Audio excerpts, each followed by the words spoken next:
this video, we're going to go over some troubleshooting tips for the Tippmann 98 Custom Platinum Series. These troubleshooting tips are going to be over markers that have firing issues. Now, these firing issues may include, the gun doesn't want to recock, it stutters or fires full auto, or it just might not fire when you pull the trigger. This particular marker has an issue with it, a firing issue. It just simply doesn't want to fire when you pull the trigger. The bolt moves forward, you can hear it click, but it just doesn't fire. And I'll kind of demonstrate that for you real quick. Now, as you can see, something's just not right. That bolt doesn't want to go all the way forward, and you're not, hearing the shot. So what we'll do is we'll go ahead, we'll remove our air source, and we'll kind of look a little further into the gun.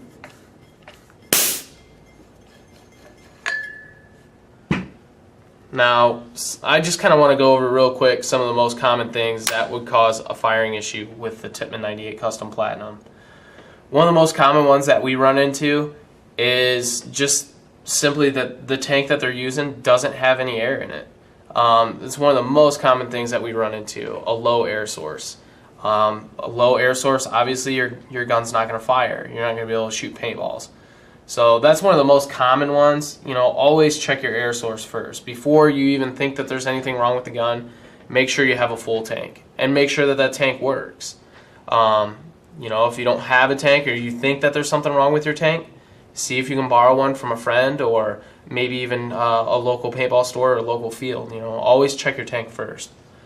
Another real common problem that we run into is once the gun's disassembled, a lot of people put the ball latch in backwards, which for some odd reason, I have a gut feeling that this particular gun has that problem. I mean, you can just kind of notice it, that the gun doesn't fire at all.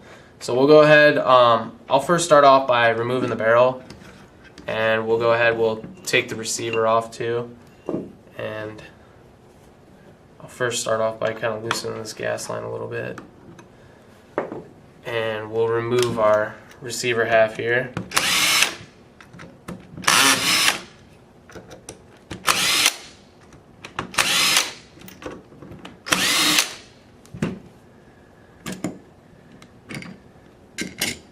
Go ahead and set our receiver half off to the side. I'll go ahead and remove our sear spring, and we'll go ahead and take our other left receiver half off.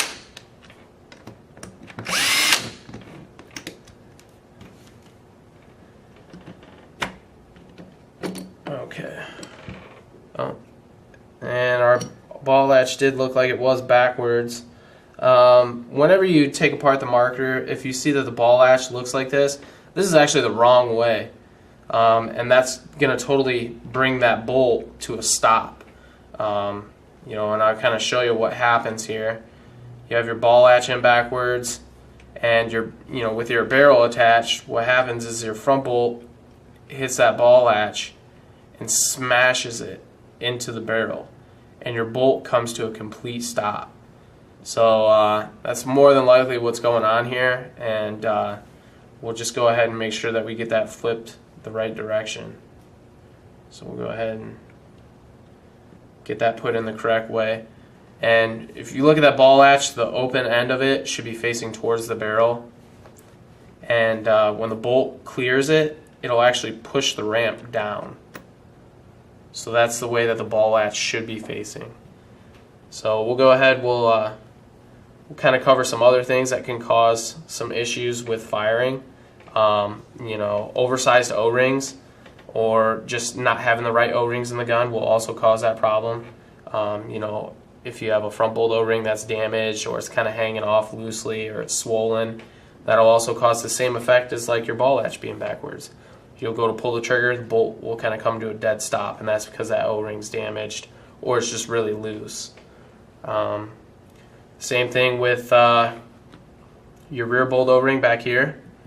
If it's really loose on the rear bolt, or it's swollen, and usually a swollen O-ring is usually due to using some other kind of lubricant other than what Tippmann puts in their accessory packs or in their guns. That tends to swell O-rings. Most of the oils and lubricants, they have some kind of solvent, so you want to try to stay away from any kind of those lubricants, WD-40, 3-in-1 oil, stuff like that. Another thing could be a crack in the power tube. If you get a crack in this power tube, you'll lose a lot of the blowback air, so it won't push the bolt all the way back to recock. So we'll go ahead, we'll put our receiver half on. We're kind of finished up with this first section here.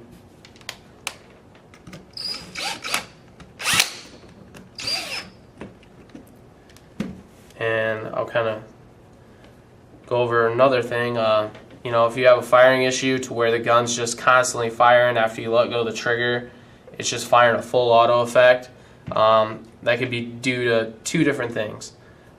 It could be that you are missing your sear spring, and the sear is just sitting downward like that, and the bolt is just fluttering, and you're just getting a continued full auto effect because, you know, your bolt's not catching the sear.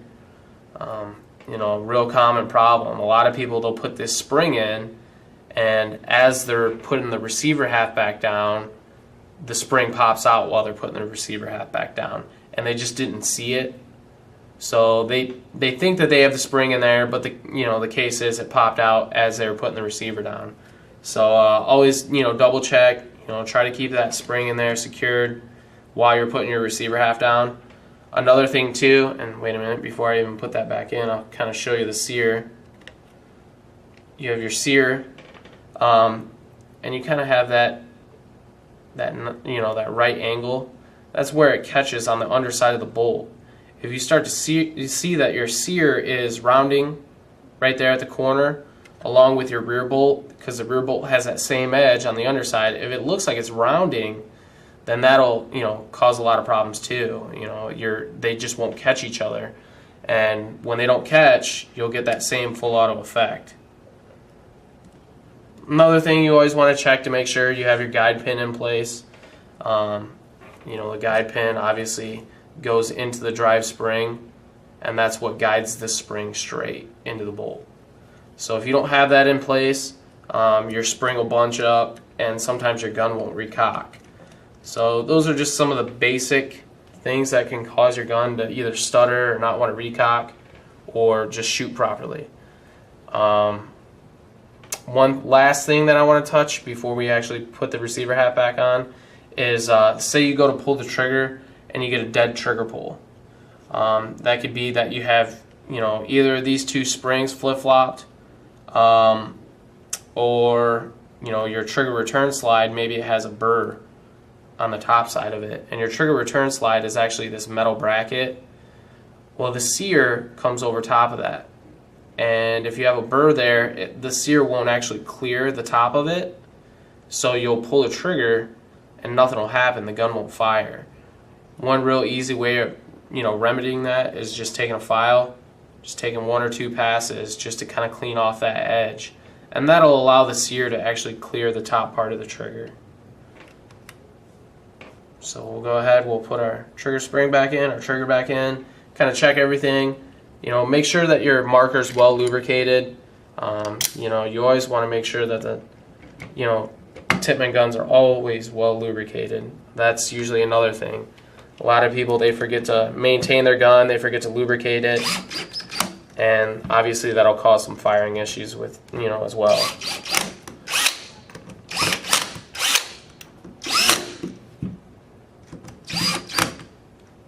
And put our barrel back on.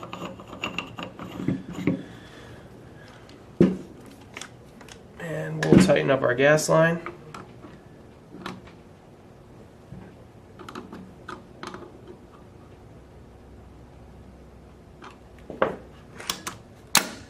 And as you can see, our bolt seems to be moving correctly. Just give it a real quick test.